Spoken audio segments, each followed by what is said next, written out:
তো বন্ধুরা কেমন আছো সবাই? আমি তো ভালো আছি। দেখো আমরা আজকে মুকুন্দনগর যাচ্ছি।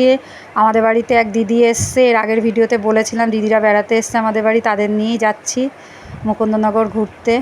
তো দেখো এখন মন্দিরে ঢুকে গেছি। ওই দিদি দেখো আমার মাকে ধরে ধরে নিয়ে আসছে, আমার মেয়ে আগে যাচ্ছে।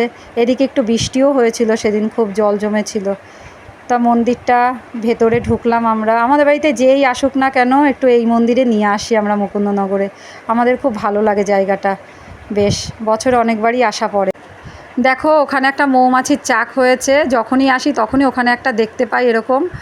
তো এখন আমরা লোকনাথের মন্দিরে ঢুকছি। এখানে ভোলানাথেরও মন্দির আছে, মন্দিরটা অনেক বছরই করেছে, খুব সুন্দর লাগে দেখতে।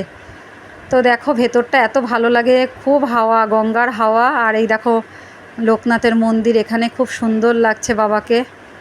তো এই জায়গাটা দেখতে সত্যি খুব ভালো, মনে হয় যেন অনেকক্ষণ থাকি, মনটা ভরে যায় জায়গাটা দেখলে। তো এখন আমরা বেরিয়ে আসছি আস্তে আস্তে, রাত হয়ে গেছে অনেকটাই, বিকেলেই বেরিয়েছিলাম। তো এখন আমরা বাইরের দিকেই বেরোচ্ছি, ওখানে ভোলানাথের মন্দিরে পুজো হচ্ছে। ওইদিকে দিদি মাকে আস্তে আস্তে নিয়ে আসছে।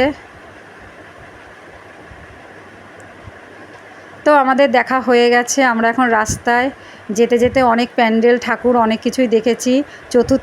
চতুর্থী আজকে।